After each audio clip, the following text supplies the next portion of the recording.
എല്ലാവർക്കും നമ്മുടെ പുതിയ വീഡിയോയിലേക്ക് സ്വാഗതം. ഇന്നത്തെ നമ്മുടെ റെസിപ്പിയെ കുറച്ച് ചേരുവകൾ മാത്രം വെച്ചിട്ട് നല്ല ടേസ്റ്റി ആയിട്ട് തയ്യാറാക്കിയിട്ട് എടുക്കാൻ പറ്റുന്ന ഒരു പുഡിംഗ് ആണ്. കുറഞ്ഞ സമയം മതി, വളരെ എളുപ്പമാണ് നമുക്കിത് തയ്യാറാക്കാൻ വേണ്ടിയിട്ട്. അപ്പോൾ നല്ല ടേസ്റ്റി ആയിട്ടുള്ള ഈ ഒരു പുഡിംഗ് എങ്ങനെയാണ് തയ്യാറാക്കുന്നതെന്ന് നമുക്കൊന്ന് നോക്കാം. ഈ ഒരു വീഡിയോ ഇഷ്ടപ്പെടുവാണെങ്കിൽ മറക്കാതെ തന്നെ ഒരു ലൈക്ക് ബട്ടണും കൂടെ ഒന്ന് ക്ലിക്ക് ചെയ്യണേ. അപ്പോൾ ആദ്യം തന്നെ നമുക്ക് ഇതിലേക്ക് വേണ്ടത് ഒരു അരക്കപ്പ് അളവിൽ നിലക്കടലയാണ്. വറുത്ത നിലക്കടല അതിന്റെ തൊലിയെല്ലാം കളഞ്ഞിട്ട് ഇതുപോലെ സ്പ്ലിറ്റ് ചെയ്തെടുത്തതാണ് കേട്ടോ. ഒരു അരക്കപ്പ് മുതൽ ഒരു 1/4 കപ്പ് വരെയൊക്കെ നമുക്ക് ഇതിലേക്ക് നിലക്കടല എടുക്കാവുന്നതാണ്. അളവോപ്പില്ലെങ്കിൽ സാധാ വലിപ്പമുള്ളൊരു ഗ്ലാസ്സിൽ നമ്മൾ ഒരു അര ഗ്ലാസ് നിലക്കടല എടുത്താലും മതി. ഇനി ഒരു ഗ്യാസ് അടുപ്പിൽ ഞാനൊരു പാൻ വെച്ചിട്ടുണ്ട്. ഫ്ലെയിം ഓൺ ചെയ്തതിന് ശേഷം നമുക്ക് ഈ ഒരു പാനിലേക്ക് ഒരു അരക്കപ്പ് അളവിൽ പഞ്ചസാര ചേർത്ത് കൊടുക്കാം. നമുക്കിതിലേക്ക് കാരമൽ റെഡിയാക്കി എടുക്കാൻ വേണ്ടിയിട്ടുണ്ട്. അപ്പോൾ തീ നമ്മൾ നന്നായിട്ട് കുറച്ച് വെച്ചിട്ട് ഇതുപോലെ ഇളക്കി കൊടുക്കാതെ പഞ്ചസാര കുറച്ച് സമയം ഇതുപോലെ തന്നെ ഒന്ന് വെച്ചേക്കുക. 1 മിനിറ്റ് ഒക്കെ കഴിയുമ്പോഴത്തേക്കും ഇതിലേക്ക് നമുക്ക് 1 ടേബിൾ സ്പൂണോളം വെള്ളം ഇതുപോലെ ഒന്ന് ഒഴിച്ചു കൊടുക്കാം. ഇതിപ്പോൾ കണ്ടില്ലേ, കുറച്ച് സമയം കഴിയുമ്പോഴത്തേക്കും ഇതൊന്ന് ഉരുകി വന്നിട്ട് ചെറിയൊരു ഗോൾഡൻ കളർ പോലെ ഇതുപോലെ വരാൻ തുടങ്ങും. ഈ ഒരു ഗോൾഡൻ കളർ ഇതുപോലെ വരാൻ തുടങ്ങുമ്പോഴത്തേക്കും ഇനി നമുക്കിത് നല്ലപോലെ തന്നെ ഒന്ന് ഇളക്കി കൊടുക്കാം. അപ്പോൾ നമ്മുടെ കാരമൽ ഇവിടെ ഏകദേശം റെഡിയായി വരുന്നുണ്ട്. ഇത് കരിഞ്ഞു പോകാതെ പ്രത്യേകം ശ്രദ്ധിക്കണം കേട്ടോ. ഒരുപാട് ഇതിന്റെ കളറങ്ങ് മാറിപ്പോവരുത്. അപ്പോൾ ഇത് കണ്ടില്ലേ, ഏകദേശം ഈ ഒരു കളറൊക്കെ ആയി വരുമ്പോഴത്തേക്കും നമുക്കിതിലേക്ക് ഒരു 1/4 കപ്പ് അളവിൽ വെള്ളവും കൂടി ചേർത്ത് കൊടുക്കാം. വെള്ളം നമ്മൾ ചേർത്ത് കൊടുക്കുന്ന സമയത്ത് കുറച്ചൊന്ന് മാറി നിന്നിട്ട് വേണം ഇതിലേക്ക് ഈ ഒരു 1/4 കപ്പ് വെള്ളം നമ്മൾ ചേർത്ത് കൊടുക്കാൻ വേണ്ടിയിട്ട്. കാരണം ആ ഒരു പാൻ അത്രയും ചൂടായിട്ട് കിടക്കുകയാണ്. അതുകൊണ്ട് കുറച്ചൊന്ന് മാറി നിന്നിട്ട് ഇതിലേക്ക് ഒരു 1/4 കപ്പ് വെള്ളം ഇതുപോലെ നമ്മൾ ഒഴിച്ചു കൊടുക്കുക. എന്നിട്ട് നല്ലപോലെ തന്നെ ഇതുപോലെ ഒന്ന് ഇളക്കി കൊടുക്കുക കേട്ടോ. ഈ ഒരു സമയത്ത് നമ്മൾ തീയൊന്ന് കുറച്ച് തന്നെ വെച്ച് കൊടുക്കുക. ഇനി നമുക്കിതിലേക്ക് വേണ്ടത് ഒരു അരക്കപ്പ് അളവിൽ പാലാണ്. ഈ ഒരു പാത്രത്തിലേക്ക് ഞാനൊരു അരക്കപ്പ് പാൽ ഒഴിച്ചു കൊടുത്തിട്ടുണ്ട്. ഒരു 1/4 ടേബിൾ സ്പൂൺ അളവിൽ കോൺഫ്ലോർ നമുക്കിതിലേക്ക് ചേർത്ത് കൊടുക്കാം. എന്നിട്ട് നല്ലപോലെ തന്നെ ഒട്ടും തന്നെ കട്ടകൾ വരാത്ത രീതിയിൽ നമുക്കിതുപോലെ ഒന്ന് മിക്സ് ചെയ്തിട്ട് എടുക്കാം കേട്ടോ. ഒട്ടും തന്നെ കട്ടകളൊന്നും വരാത്ത രീതിയിൽ നല്ലപോലെ തന്നെ ഞാൻ ഇതുപോലെ ഒന്ന് മിക്സ് ചെയ്തെടുത്തിട്ടുണ്ട്. നല്ലപോലെ തന്നെ ഇതുപോലെ ഒന്ന് മിക്സ് ചെയ്തതിന് ശേഷം നമുക്ക് ഇതുപോലെ ഈ ഒരു കാരമലിലേക്ക് ഇത് ഒഴിച്ചു കൊടുക്കാം. തീയെ നന്നായിട്ട് തന്നെ നമ്മൾ കുറച്ച് വെച്ച് കൊടുത്തിട്ട് ഇതുപോലെ നന്നായിട്ട് തന്നെ ഒന്ന് ഇളക്കി കൊടുക്കാം. കോൺഫ്ലോർ നമ്മൾ ചേർത്തത് കൊണ്ട് തന്നെ ഇത് പെട്ടെന്നൊന്ന് കുറുകി വരുന്നതാണ്. അതുകൊണ്ട് തീ കുറച്ചിട്ടിട്ട് നന്നായിട്ട് തന്നെ നമുക്ക് ഇതുപോലെ ഒന്ന് ഇളക്കി കൊടുക്കാം. ഈ ഒരു സമയത്ത് നമുക്കിതിലേക്ക് ഒരു 2 ടേബിൾ സ്പൂൺ അളവിൽ ബട്ടറും കൂടി ചേർത്ത് കൊടുത്തിട്ട് നന്നായിട്ട് തന്നെ ഒന്ന് മിക്സ് ചെയ്തിട്ട് എടുക്കാം. നമ്മളിതിലേക്ക് അൺസാൾട്ടഡ് ബട്ടർ തന്നെ വേണം ചേർത്ത് കൊടുക്കാൻ വേണ്ടിയിട്ട്. ഇതുപോലെ ചെറുതായിട്ടൊന്ന് കുറുകി വരുമ്പോഴത്തേക്കും നമ്മൾ ആദ്യമേ എടുത്ത് വെച്ചിരുന്ന ഒരു അരക്കപ്പ് നിലക്കടല ഇതിലേക്ക് ചേർത്ത് കൊടുത്തിട്ട് നല്ലപോലെ തന്നെ ഒന്ന് മിക്സ് ചെയ്തിട്ട് എടുക്കുക.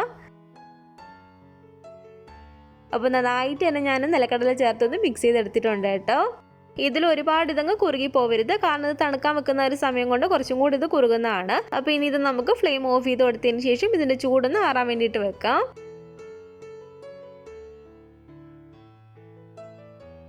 ഇനി നമുക്കിതിലേക്ക് വേണ്ടത് ഒരു 4-5 ബ്രെഡാണ്. നമ്മളെടുക്കുന്ന പാത്രത്തിൻ്റെ അനുസരിച്ച് ചിലപ്പോൾ ബ്രെഡിൻ്റെ അളവ് കൂടിയോ കുറഞ്ഞോ ഇരിക്കാം കേട്ടോ. ബ്രെഡ് എടുക്കുമ്പോൾ മുരിഞ്ഞിട്ടുള്ള ഒരു 4 വശം ഒന്ന് കട്ട് ചെയ്തിട്ട് വേണം ഇതുപോലെ എടുക്കാൻ വേണ്ടിയിട്ട്. ഇനി ഒരു പാത്രത്തിലേക്ക് ഞാനൊരു അരക്കപ്പ് അളവിൽ വിപ്പിംഗ് ക്രീം ചേർത്ത് കൊടുക്കുകയാണ്. അതുപോലെ തന്നെ ഒരു 1/4 കപ്പ് അളവിൽ പാലും കൂടെ ഞാൻ ഇതിലേക്ക് ഒഴിച്ചു കൊടുക്കുകയാണ്. ഇതിലേക്ക് ഒരു 1/4 ടീസ്പൂൺ അളവിൽ നമുക്ക് വാനില എസൻസ് കൂടി ചേർത്ത് കൊടുത്തിട്ടൊന്ന് മിക്സ് ചെയ്തിട്ട് എടുക്കാം.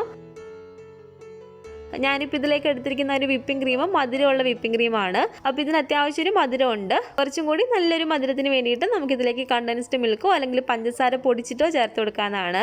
ഞാനിപ്പോൾ ഇതിലേക്ക് ഏകദേശം ഒരു 1/4 കപ്പിനടുത്ത് കണ്ടൻസ്ഡ് മിൽക്കും കൂടി ചേർത്ത് കൊടുത്തിട്ടൊന്ന് മിക്സ് ചെയ്തിട്ട് എടുക്കുകയാണ്. കണ്ടൻസ്ഡ് മിൽക്ക് ഉണ്ടെങ്കിൽ മാത്രം നമ്മൾ ഇതുപോലെ ചേർത്ത് കൊടുത്താൽ മതി. അല്ലെങ്കിൽ പഞ്ചസാര പൊടിച്ചിട്ട് നമ്മുടെ ഒരു മധുരത്തിനനുസരിച്ച് പഞ്ചസാരപ്പൊടി ഇതിലേക്ക് ചേർത്ത് കൊടുക്കാം. മധുരം ഇല്ലാത്ത വിപ്പിംഗ് ക്രീമാണ് നമ്മൾ ഇതിലേക്ക് എടുക്കുന്നതെങ്കിൽ അതിനനുസരിച്ച് നമ്മൾ ഇതിലേക്ക് പഞ്ചസാര പൊടിച്ചതോ അല്ലെങ്കിൽ കണ്ടൻസ്ഡ് മിൽക്കോ ചേർത്ത് കൊടുക്കേണ്ടതാണ്. അപ്പോൾ ഈ ഒരു കണ്ടൻസ്ഡ് മിൽക്കും കൂടി ചേർത്ത് കൊടുത്തിട്ട് നല്ലപോലെ തന്നെ ഇതുപോലെ ഞാനൊന്ന് മിക്സ് ചെയ്തെടുത്തിട്ടുണ്ട്. ഞാനിപ്പോൾ ഈ ഒരു പുഡിംഗ് സെറ്റ് ചെയ്യാൻ വേണ്ടിയിട്ട് ഇതുപോലെ റിമൂവബിൾ ബോട്ടമുള്ള ഈ ഒരു കേക്ക് ടിനാണ് കേട്ടോ എടുത്തിരിക്കുന്നത്. ഇതുപോലെ ബോട്ടം റിമൂവ് ചെയ്യാൻ പറ്റാത്ത സാധാ കേക്ക് ടിൻ ആണെങ്കിലും മതി, അല്ലെങ്കിൽ സാധാ ഏതെങ്കിലും ഒരു പാത്രം ആണെങ്കിലും മതി. ഈ ഒരു പാത്രം അല്ലെങ്കിൽ പുഡിംഗ് നമുക്ക് പാത്രത്തിനുള്ളിൽ നിന്ന് തന്നെ കട്ട് ചെയ്തിട്ട് എടുക്കാനാണെങ്കിൽ കുറച്ചും കൂടി പരന്നിട്ടുള്ള സ്ക്വയർ ഷേപ്പിലുള്ള ഒരു പാത്രം എടുക്കുന്നതായിരിക്കും നല്ലത്. ഇനി ഈ ഒരു പാത്രത്തിലേക്ക് ആദ്യത്തെ ലെയറായിട്ട് നമ്മൾ എടുത്ത് വെച്ചിരിക്കുന്ന ഒരു ബ്രെഡ് ഇതുപോലെ നിരത്തി വെച്ച് കൊടുക്കാം. ആദ്യം ഒരു വലിയൊരു കഷ്ണം ബ്രെഡ് ഇതിലേക്ക് ഞാൻ വെച്ച് കൊടുത്തിട്ടുണ്ട്. ഒരു ബ്രെഡ് ഇതുപോലെ ചെറുതായിട്ട് കട്ട് ചെയ്തിട്ട് ആ ഒരു സൈഡെല്ലാം ഇതുപോലെ ഒന്ന് ഫില്ല് ചെയ്ത് കൊടുക്കുക. എല്ലാ സൈഡും നന്നായിട്ട് കവർ ആവുന്ന രീതിയിൽ നമ്മൾ ഇതുപോലെ ബ്രെഡ് വെച്ച് കൊടുക്കണേ. അപ്പോൾ ഇതുപോലെ ബ്രെഡ് വെച്ച് കൊടുത്തതിന് ശേഷം നമ്മളിപ്പോൾ തയ്യാറാക്കി വെച്ചിരിക്കുന്ന ഒരു വിപ്പിംഗ് ക്രീമിൻ്റെയൊക്കെ ഒരു മിക്സ് ഇതുപോലെ നമുക്ക് ഇതിലേക്കൊന്ന് ഒഴിച്ചു കൊടുത്തിട്ടൊന്ന് സോക്ക് ചെയ്തിട്ടെടുക്കാം. ഒരുപാട് ഒഴിച്ചു കൊടുക്കേണ്ട, ഒന്ന് കുതിർന്ന് കിട്ടുന്ന രീതിയിൽ നമ്മൾ ഇതുപോലെ ഒന്ന് ഒഴിച്ചു കൊടുത്താൽ മതി. അപ്പോൾ ചെറുതായിട്ടൊന്ന് കുതിർന്ന് വരുന്ന രീതിയിൽ ഒന്ന് ഒഴിച്ചു കൊടുത്തതിന് ശേഷം വീണ്ടും ഇതിൻ്റെ മുകളിലേക്ക് നമുക്ക് ബ്രെഡ് ഒന്ന് വെച്ച് കൊടുക്കാം.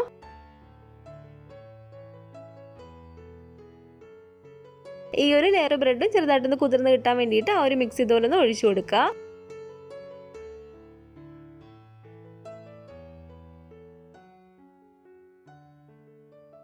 അപ്പോൾ ബ്രെഡെല്ലാം വെച്ച് കൊടുത്ത് അതൊന്ന് കുതിർന്ന് വരുന്ന രീതിയിൽ ഒരു വിപ്പിംഗ് ക്രീമിൻ്റെയൊക്കെ ഒരു മിക്സും കൂടി ഇതിലേക്ക് ഞാൻ ഒഴിച്ചു കൊടുത്തിട്ടുണ്ട്. ഇനി നമുക്കിതിലേക്ക് ക്രീം ഒന്ന് റെഡിയാക്കിയിട്ട് എടുക്കണം. അതിന് വേണ്ടിയിട്ട് ഞാനിപ്പോൾ ഇതിലേക്ക് ഒരു അരക്കപ്പ് അളവിൽ നല്ല തണുത്ത വിപ്പിംഗ് ക്രീം എടുത്തിട്ടുണ്ട്. ഞാനിപ്പോൾ ഇതിലേക്ക് എടുത്തിരിക്കുന്നത് മധുരമുള്ള വിപ്പിംഗ് ക്രീമാണ്. അതുകൊണ്ട് നമുക്കിതിലേക്ക് പഞ്ചസാര പൊടി ഒന്നും തന്നെ ചേർത്ത് കൊടുക്കേണ്ട ആവശ്യമില്ല.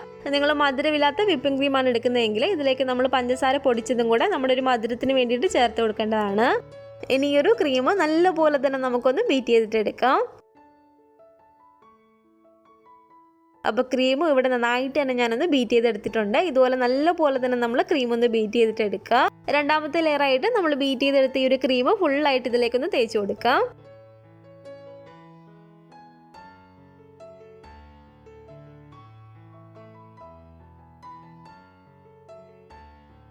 അപ്പോൾ ഒരു ക്രീമും നന്നായിട്ട് തന്നെ ഞാൻ ഇതിലേക്കൊന്ന് തേച്ച് കൊടുത്തിട്ടുണ്ട്. ഇനി മൂന്നാമത്തെ ലെയർ ആയിട്ടാണ് നമ്മൾ നേരത്തെ തയ്യാറാക്കി വെച്ചിരിക്കുന്ന ഒരു കാരമലിൻ്റെയും കടലയുടെ ഒക്കെ ഒരു മിക്സ് ഇതിലേക്ക് ഇട്ട് കൊടുക്കേണ്ടത്. ഇതിന് ചൂടാറിയതിന് ശേഷമാണ് നമ്മൾ ഇതുപോലെ ക്രീമിൻ്റെ മുകളിലേക്ക് ഇട്ട് കൊടുക്കാൻ വേണ്ടിയിട്ട്. ഇതിൽ നന്നായിട്ട് തന്നെ ഒന്ന് സ്പ്രെഡ് ചെയ്ത് കൊടുക്കുക. ഇതിന് നമുക്ക് നല്ലപോലെ തന്നെ തണുത്തതിന് ശേഷം കഴിക്കാനാണ് കേട്ടോ ടേസ്റ്റ് കൂടുതൽ. നന്നായിട്ട് ഇതൊന്ന് തണുത്ത് വരാൻ വേണ്ടിയിട്ട് നമുക്ക് ഫ്രിഡ്ജിലേക്ക് എടുത്ത് വെക്കാം. ഫ്രീസറിലല്ല, താഴെ വെച്ചിരുന്നാൽ മതി. അപ്പോൾ ഏകദേശം ഒരു 1.5 മണിക്കൂറൊക്കെ ആയപ്പോഴത്തേക്ക് നല്ലപോലെ തന്നെ തണുത്ത് നമ്മുടെ ഒരു പുഡിംഗ് ഇവിടെ നന്നായിട്ട് തന്നെ സെറ്റായി കിട്ടിയിട്ടുണ്ട്. പോട്ട് ഇതുപോലെ റിമൂവ് ചെയ്യാൻ പറ്റുന്ന ഒരു പാത്രം ആയതുകൊണ്ട് ഒരു ഗ്ലാസിൻ്റെ വെള്ളം മുകളിലേക്ക് ഇതുപോലെ വെച്ച് കൊടുത്തിട്ട് ഈ ഒരു മോൾഡ് പതിയെ ഇതുപോലെ ഒന്ന് താത്തി കൊടുത്താൽ മതി. സാധാ പാത്രമാണ് നമ്മൾ എടുക്കുന്നതെങ്കിൽ ഒരു പരന്ന പാത്രത്തിൽ സെറ്റ് ചെയ്തിട്ട് കട്ട് ചെയ്തിട്ട് എടുത്താലും മതി. ഇതിപ്പോൾ കണ്ടില്ല, നല്ല അടിപൊളിയായിട്ട് തന്നെ നമ്മുടെ ഈ ഒരു പുഡിംഗ് ഇവിടെ റെഡി ആയിട്ടുണ്ട് കേട്ടോ. നല്ല ടേസ്റ്റാണ് കേട്ടോ ഇത് കഴിക്കാൻ വേണ്ടിയിട്ട്. കുറച്ച് ചേരുവകളും മതി, വളരെ ഈസി ആയിട്ട് നമുക്ക് തയ്യാറാക്കിയിട്ട് എടുക്കാനും പറ്റും. അപ്പോൾ ഈ ഒരു രീതിയിൽ നിങ്ങൾ പുഡിംഗ് ഒന്ന് ചെയ്ത് നോക്കുക. കുട്ടികൾക്കാണെങ്കിലും വലിയവർക്കാണെങ്കിലും ഒരുപാട് ഇഷ്ടപ്പെടുന്ന ഒരു റെസിപ്പിയാണ് കേട്ടോ ഇത്. നന്നായിട്ട് തന്നെ തണുത്ത് സെറ്റായി വന്നതിന് ശേഷം വേണം നമ്മളിത് കട്ട് ചെയ്തിട്ട് എടുക്കാൻ വേണ്ടിയിട്ട്. എങ്കിലും നമുക്ക് അതിൻ്റെ ഒരു കറക്റ്റ് ടേസ്റ്റ് അറിയാൻ പറ്റത്തുള്ളൂ. അപ്പോൾ ഈ ഒരു പുഡിങ്ങിൻ്റെ റെസിപ്പി നിങ്ങൾക്ക് ഇഷ്ടപ്പെട്ടെങ്കിൽ തീർച്ചയായിട്ടും ട്രൈ ചെയ്ത് നോക്കാം കേട്ടോ. ഉണ്ടാക്കി നോക്കിയിട്ട് നിങ്ങളുടെ അഭിപ്രായങ്ങളൊക്കെ മറക്കാതെ തന്നെ നമ്മുടെ കമൻറ്റ് ബോക്സിൽ വന്ന് അറിയിക്കുക. അതുപോലെ തന്നെ നമ്മുടെ ഈ ഒരു വീഡിയോ ഇഷ്ടപ്പെട്ടെങ്കിൽ മറക്കാതെ തന്നെ ഒരു ലൈക്ക് ബട്ടണും കൂടെ ഒന്ന് ക്ലിക്ക് ചെയ്യണേ. നിങ്ങളുടെ അഭിപ്രായങ്ങളൊക്കെ കമൻറ്റ് ചെയ്യുകയും ഫാമിലിയും ഫ്രണ്ട്സൊക്കെ ആയിട്ട് നമ്മുടെ ഈ ഒരു വീഡിയോ ഒന്ന് ഷെയർ ചെയ്ത് കൊടുക്കുക. പുതിയതായിട്ട് നമ്മുടെ ചാനൽ ആരെങ്കിലും കാണുന്നുണ്ടെങ്കിൽ താഴെ കാണുന്ന റെഡ് സബ്സ്ക്രൈബ് ബട്ടണും കൂടെ ഒന്ന് പ്രസ് ചെയ്ത് സപ്പോർട്ട് ചെയ്യണേ. കൂട്ടത്തിൽ ആ കാണുന്ന ബെല്ലൈക്കണും കൂടെ ഒന്ന് ക്ലിക്ക് ചെയ്യുകയാണെങ്കിൽ ഞാൻ പുതിയ പുതിയ റെസിപ്പികളൊക്കെ ഇടുന്ന സമയത്ത് നിങ്ങൾക്ക് അതിൻ്റെ നോട്ടിഫിക്കേഷൻ കിട്ടുന്നതായിരിക്കും. ഇൻഷാല്ലാ വീണ്ടും നമുക്ക് ഇതുപോലെ നല്ലൊരു റെസിപ്പിയായിട്ട് കാണാം.